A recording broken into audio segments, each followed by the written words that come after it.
Tip top trippers, welcome back. It's Monday the 4th of October and I'll be taking you through my weekly walk and talk update of week 10 of London Marathon Training, which will be transitioning to week 10 of Yorkshire Marathon Training. And here I am in the beautiful city of London. So let's go for a walk.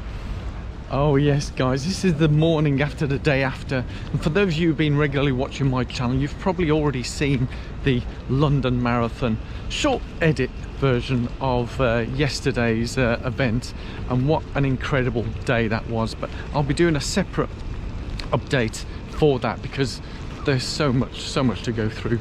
And but in terms of the week that's gone by, it's been another challenging, tough time. Whilst you know, my main focus is for Yorkshire Marathon, and that's why these weekly walk and talks will be transitioning to Yorkshire Marathon.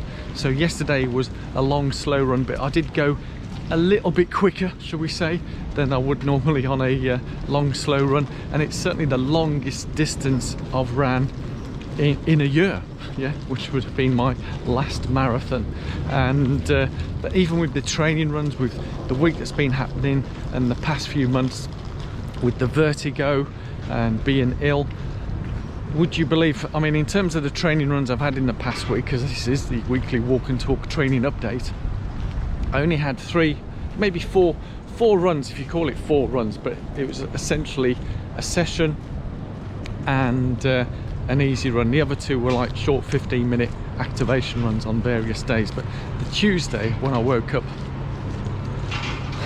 unfortunately my back was not good, shall we say, not in a good place where I couldn't really run properly, so I had to stop and do some stretches. I did do the session-ish, but the back didn't feel good at all, so I spent all of Tuesday, Wednesday just mobility, stretching, getting the back stretched out, because it got to the point where I'm thinking, oh god, and you start getting memories back of other injuries I've had, and I've had back injuries, and running a marathon with a back injury is not good, and I wasn't feeling good about that. And I thought, no, I don't want to jeopardize London whilst it's a training run.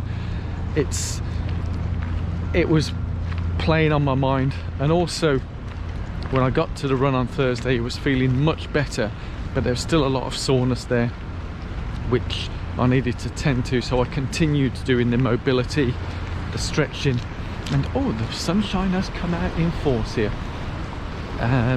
So that was and Thursday was just a half-hour easy run, so keeping the legs ticking over, making sure that I was fresh and ready for yesterday's event.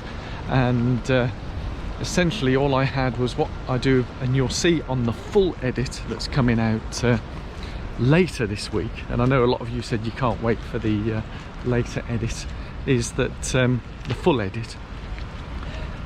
On the Saturday I had a 15-minute little activation run, and then on the Sunday morning at about 6 AM I had another little 15-minute activation before all of that. But you'll see it on the main video there.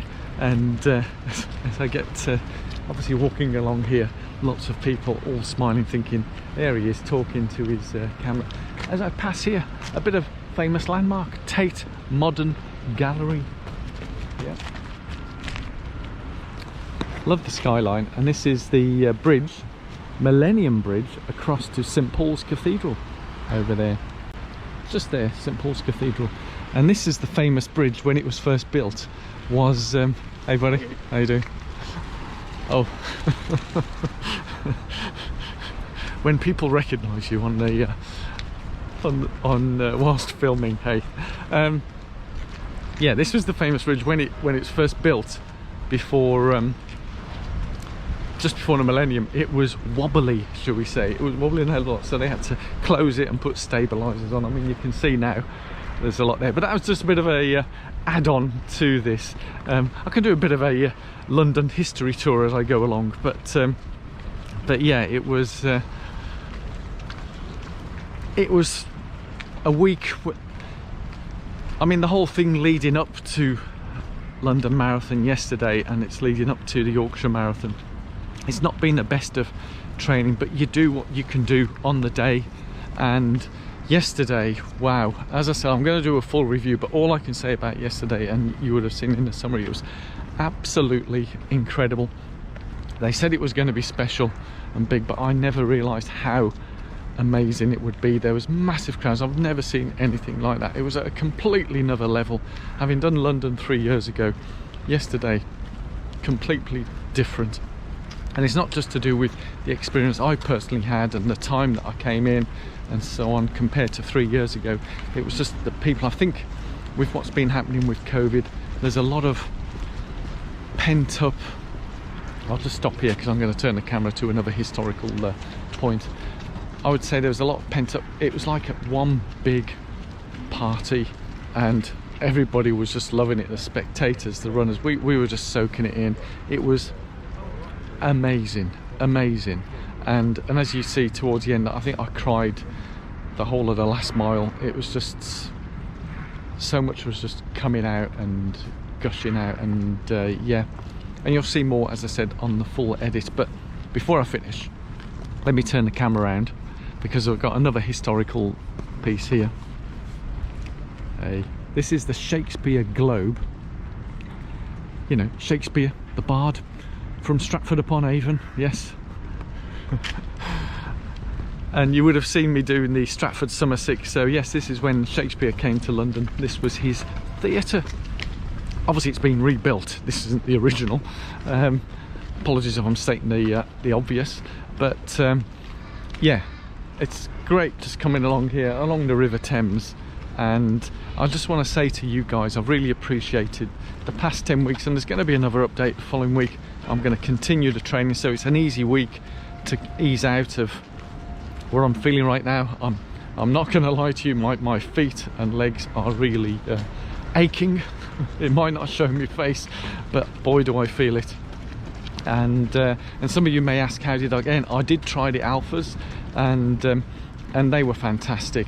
Whilst my feet feel a bit battered right now, and again I'll cover more on that update, the London Marathon update, is I'm just so happy to have finished it. It was almost like retribution for me. Whilst it was out as a training run compared to 3 years ago, completely different race, I just ran it easy and just slowly progressed into it and just kept it going and kept it ticking over. And I was amazed how many of you guys have been tracking me and were not surprised, whatever. The splits were pretty even all the way, give or take. I think they do it in miles, and about 15-20 second difference splits on the 5Ks. So yeah, pretty much on the money. So that's it for now, before I go out into the bright sunshine again, as I look across the beautiful River Thames here in London. Thank you all so much for watching this, and I really do appreciate the time that you guys take coming back each and every week watching these walk and talk updates. And also I hope you enjoy, if you haven't seen the mini edit of London Marathon, where have you been? But anyway, I hope you look forward to seeing the full one later on this week. All that remains for me to do is I'm going to head off now. I've got a couple of days here in London, and I'm off to be shaken but not stirred. For those of you who know, yes, that's what I'll be going to see. So take care one and all. Thank you again, and love you all to bits. Thank you so much. Bye bye bye.